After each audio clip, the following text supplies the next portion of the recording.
Assalamualaikum warahmatullahi wabarakatuh.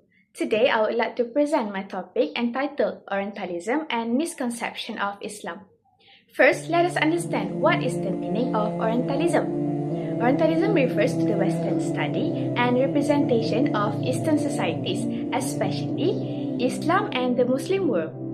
The term became widely discussed after the publication of the book Orientalism by Edward Said in 1978. Edward Said argued that some Western writings portrayed Eastern societies as backward, uncivilized, irrational, and inferior compared to the West. He also explained that these portrayals were sometimes influenced by colonial interests, political motives, and religious rivalry. However, it is important to note that not all Orientalists were biased. Just some scholars contributed positively to Arabic studies, Islamic history, translation of manuscripts, and preservation of knowledge. Therefore, Orientalism should be analyzed critically and fairly. Historically, misunderstanding about Islam developed during the periods such as the Crusades, European colonial expansion, and political conflicts involving Muslim societies. During colonial times, some Western powers portrayed Muslim societies negatively just to justify political control and colonization. So, as a result, negative images about Islam gradually spread through books, education systems, newspapers, and later through films and media.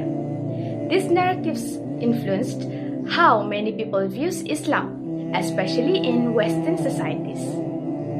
One of the common misconceptions is Islam spreads through violence.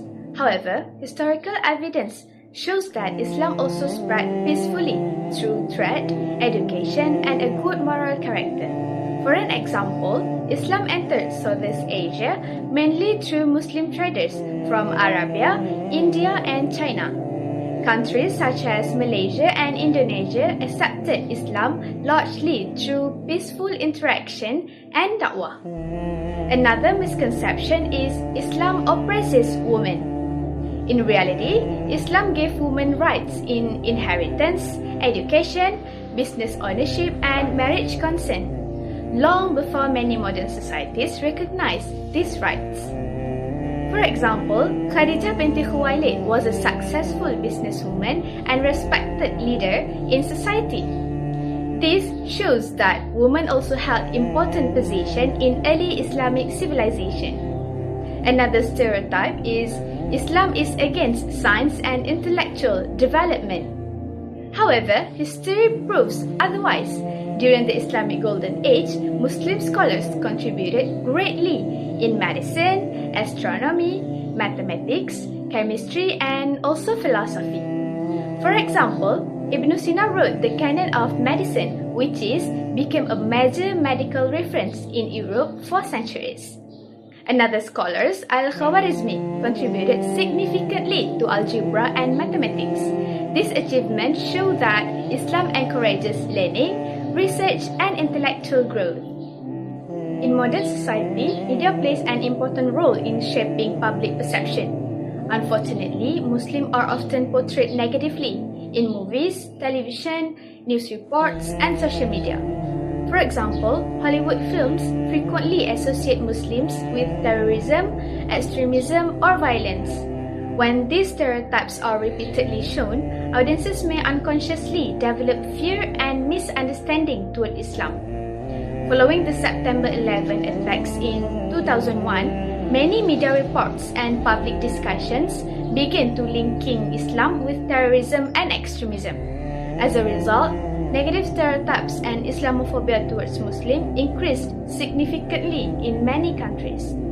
Some people started viewing Muslims with fear and suspicion because they associated the actions of extremist groups with Islam as a whole religion. Research by the Pew Research Center also found that negative perceptions toward Muslims increased after major terrorist incidents. However, it is important to understand that extremist groups do not represent Islam, which is a religion followed peacefully by billions of Muslims around the world.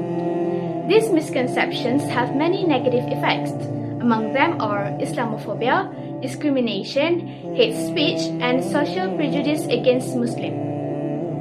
Muslims in some countries face verbal abuse, workplace discrimination, and negative stereotypes.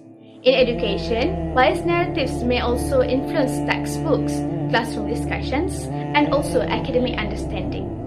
As a result, some people form opinions about Islam without studying authentic Islam sources.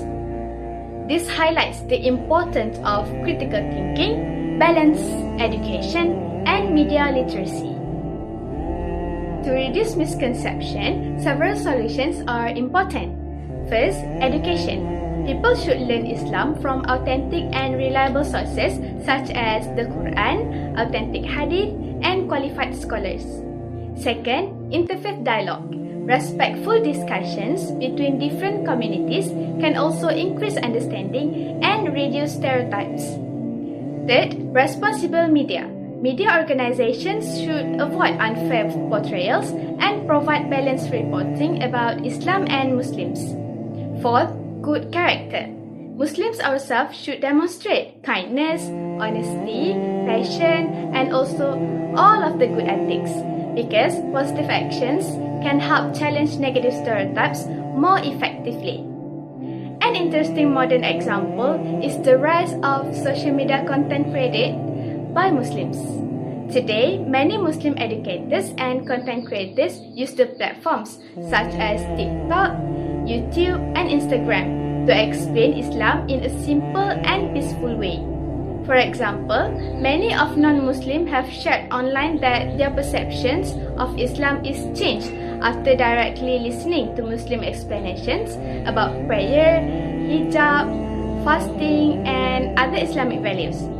This shows that digital platforms can also become a tool for education, understanding, and positive dialogue. So, to sum up, Orientalism has influenced how Islam has been understood and represented in parts of history, education, and media. Although some Orientalist studies contributed positively to knowledge, others created stereotypes and misconceptions about Islam. This misconception continue to affect society nowadays through media representation, political narratives, and social prejudice. Therefore, it is important for society to practice critical thinking, balanced academic analysis, and respectful dialogue. And last but not least, understanding Islam should come from authentic knowledge rather than stereotypes or misinformation. So that's all from me. Allahu A'lam. Thank you. Assalamualaikum warahmatullahi wabarakatuh.